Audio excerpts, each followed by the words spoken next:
कान कान से पकड़ के और चीफ जस्टिस ऑफ पाकिस्तान को बाहर निकाल दे, ये तो मुझे बहुत ही बुरा लगा। कराची में ही हमारे वकला को जिंदा जला दिया उनके दफातर में। जो साहिवाल में हुआ कि हमारी एक जुलूस जा रहा था इसका मशल बरदार, और उस पर इन्होंने पुलिस वालों ने डीजल और मिट्टी का तेल फेंक के और सारे वकला को आग लगा दी। क्या ऑफर हुई?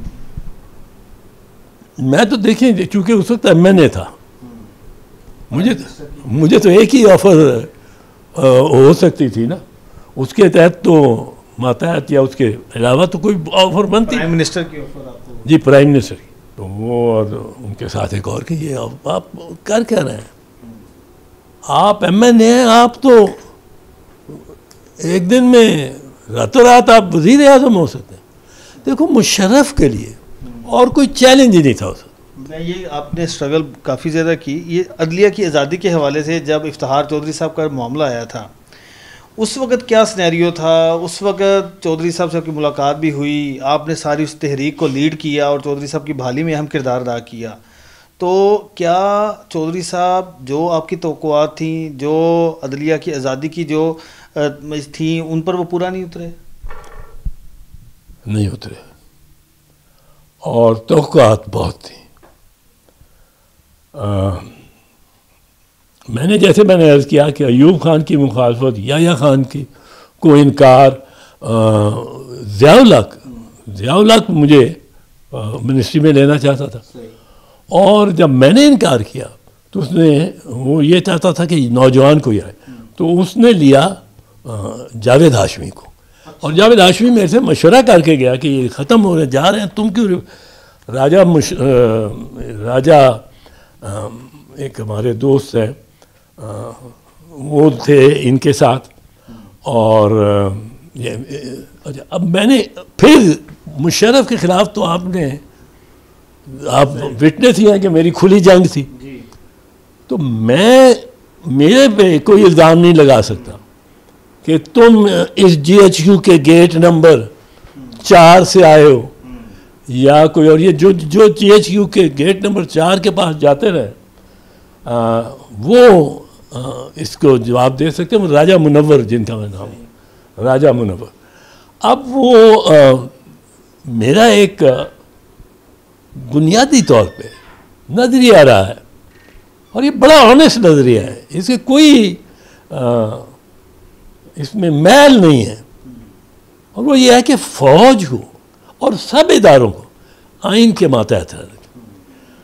अब चीफ ऑफ आर्मी स्टाफ कान से पकड़ के और चीफ जस्टिस ऑफ पाकिस्तान को बाहर निकाल दे, ये तो मुझे बहुत ही बुरा लगा, और बहुत से लोगों को लगा, बहुत से लोगों को बुरा लगा, पर वो कुछ कर नहीं सकते, कुछ करने को तैयार नहीं।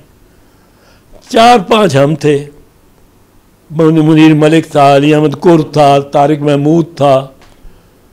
अब जो हम सर बकफ लेके निकल आए, वो जो कहता था ना चीफ जस्टिस, एक शेर उन्होंने पढ़ा था पेशावर, मैंने उनको कहा इतनी बड़ी ये हो गई है, ये शेर पढ़े आप। वो था, मैं अकेला ही चला था जानिब मंजिल, लोग मिलते ही गए और कारवां बनता गया। वो हमारे साथ यही हुआ, निकले हम, और हम पे बड़ा तशद्दुद हुआ। वो तशद्दुद के वाक़यात लोगों को भूल जाते हैं, जो कराची में हमारे साथ किया 12 मई,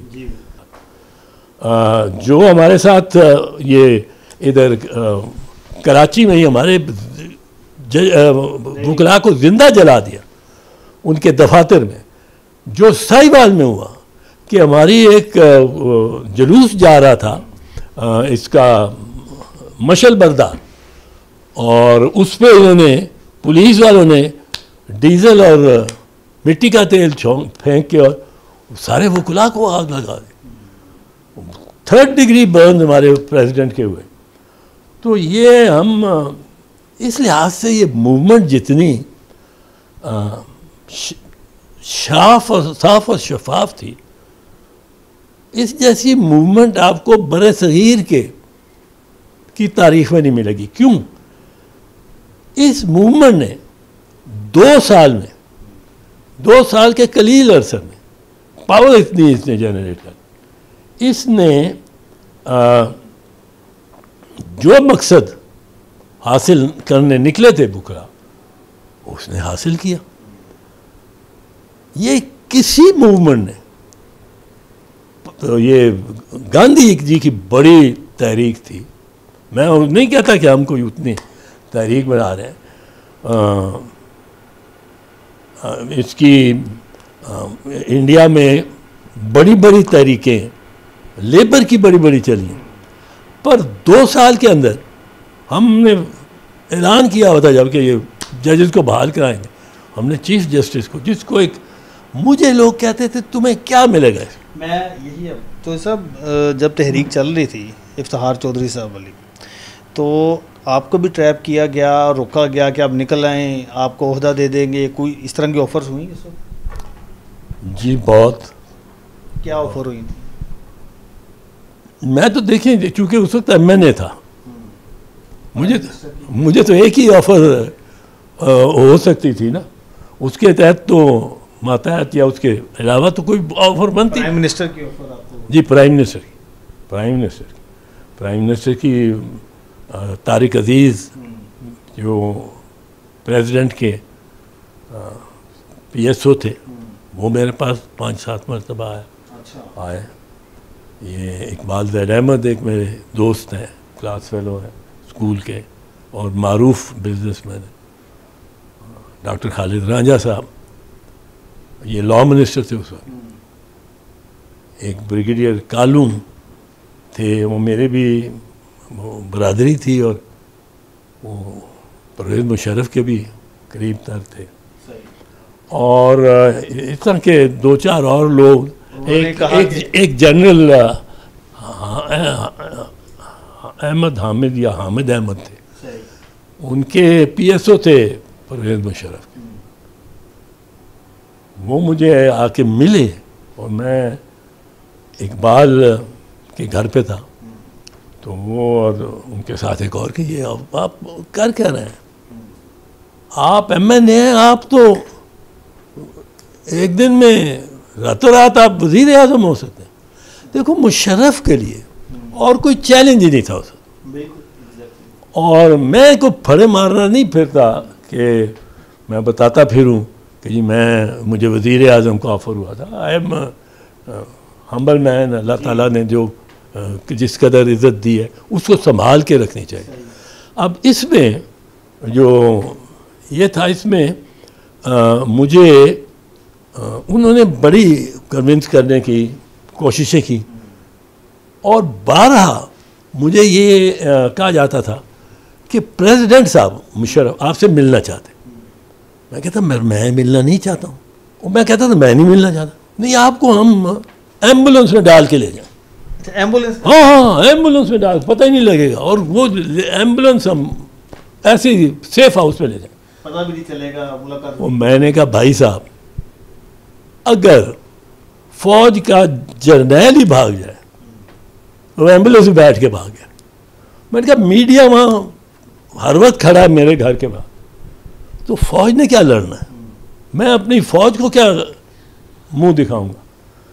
तो ये भी कहा एकदम कि आपको हम इस्लामाबाद में, मेरे घर के करीब है वो मरगला रोड की क्रिकेट ग्राउंड, कि आपको एम्बुलेंस में लेके जाएंगे आपके घर से उस ग्राउंड पे, वहाँ से आपको ले जाके हेलीकॉप्टर से सीधा AFIC में दाखिल कर दें, और उसकी रिपोर्ट वगैरह बनानी कि क्रिटिकल है, बहुत क्रिटिकल है, इसका वो हमारा काम है।